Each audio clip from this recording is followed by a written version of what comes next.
I have an autofocus 4K microscope, but does the autofocus work?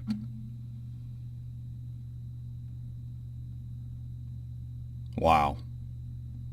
So this is obviously American Silver Eagle, and let's get closer with it and hold it in our hand and see how it autofocuses for us.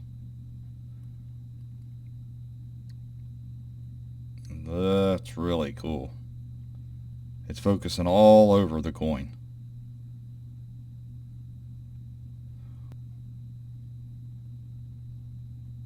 We got even a little bit of light. We can add light to it. It'll help it focus a little bit better maybe. Maybe find the right lighting. Here we are. We're getting closer and closer. So you can see it's focusing. So what we're going to do, we're going to look at some more coins. We're going to look at copper, graded coins, coins in cards, and then a roll of wheat cents that a young customer brought in that gave me to look at underneath in one of my videos here. Wheat cents that a young customer brought in so I could show in my video. Now here's what the microscope looks like. I think this one comes with the repair pad, so if you do electronics, this would be great. It's good for coins, and this has all the information. The link to this will be in a pinned comment, and it will also be in the description of this video. So check out the comments in the video and you can see the link to this. There will be a promo code you can use to get 10% off. As you can see, it did autofocus, and we're going to test it even more. It has all the features of the other microscope. It has a remote that comes with it. You can video record with it. It has a SD card so you can take images with it. You can actually take video with this. Take the SD card out, put it in your computer, and then upload it to a file, and then actually upload it to our help community, and we can actually see a video of your microscope finds. Now one thing about, obviously a lot of people are going to get this microscope and they're going to see minor anomalies. This is my recommendation if you buy a microscope. Look for double dyes, repunch mint marks, look for wide AM and close AM, but you want to focus on the FG or missing FG. Or if you're looking at Jefferson nickels, the proofs, sometimes there's re-engraved dies, just things like that. That's what you want to look for, because anything that's a major mint error is going to be worth money. You don't need a microscope to look at it. You really don't need a microscope to look at any of those. But a lot of people need a microscope for their eyesight. That's fine. But what I'm trying to get at is that if you know how to use a microscope and you know what you're looking at, I do recommend these. I don't want to harp on that. I want to just get back to looking at some things with the microscope, but people see so many things that are just minor nothings on a coin and want to know what it is.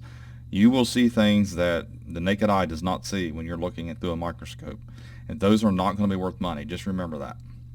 So let's take a look at some more of this. Let's see how close we can get. I'll put it right up on the screen, see if it'll focus. And it's trying to. Problem is my hand is moving. It's getting there. But it's trying to focus on different areas when you're really close. There it is.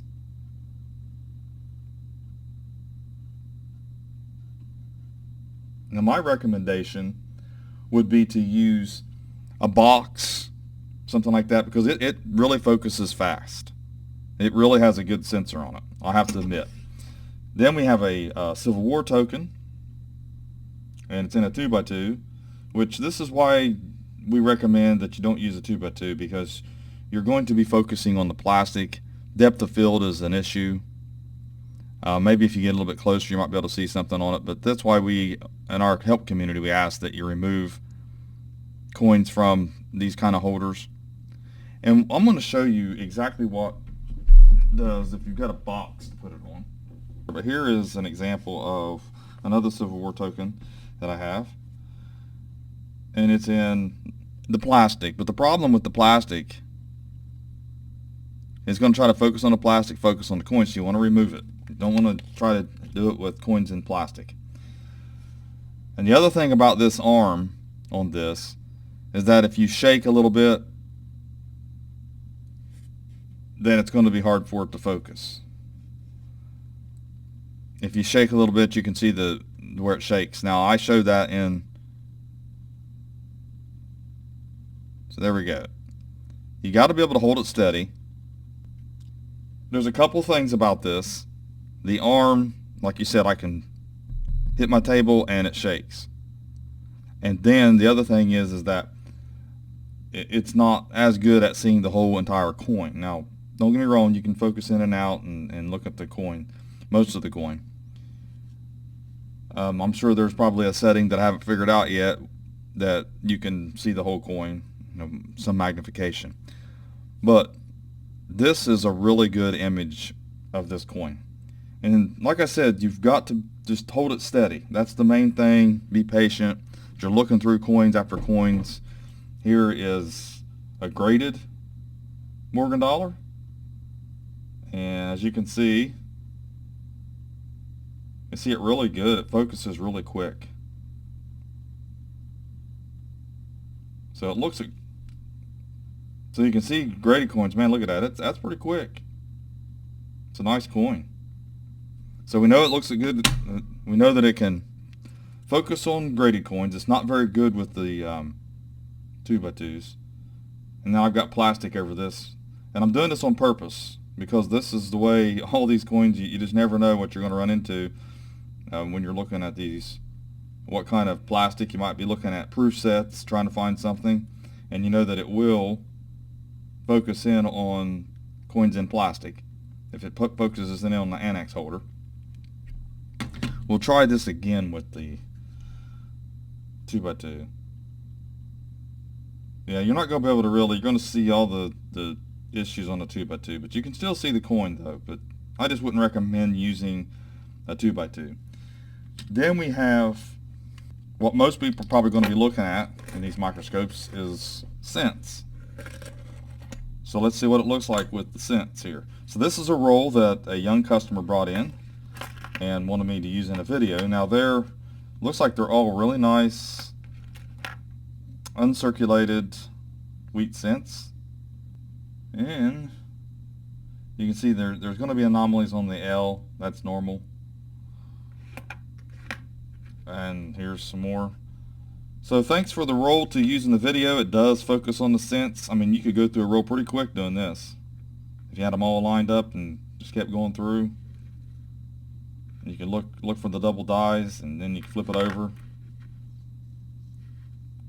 You might want to, and like I said, you can take the box out and get a little further away to see the entire cent.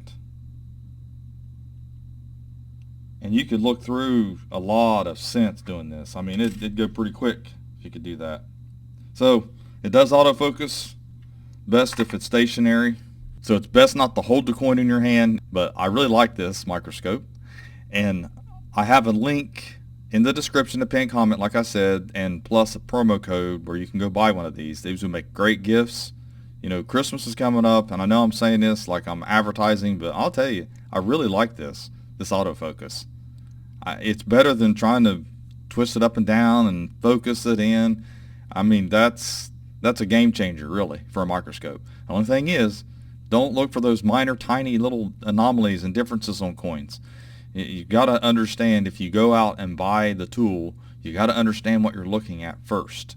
It's better to buy the book first. But like I said, that shouldn't stop anybody from looking at their coins with this scope. It's really cool. The autofocus, that's something else. I really like that. So thanks for watching my latest video. Please like, share, and comment, and have a great day.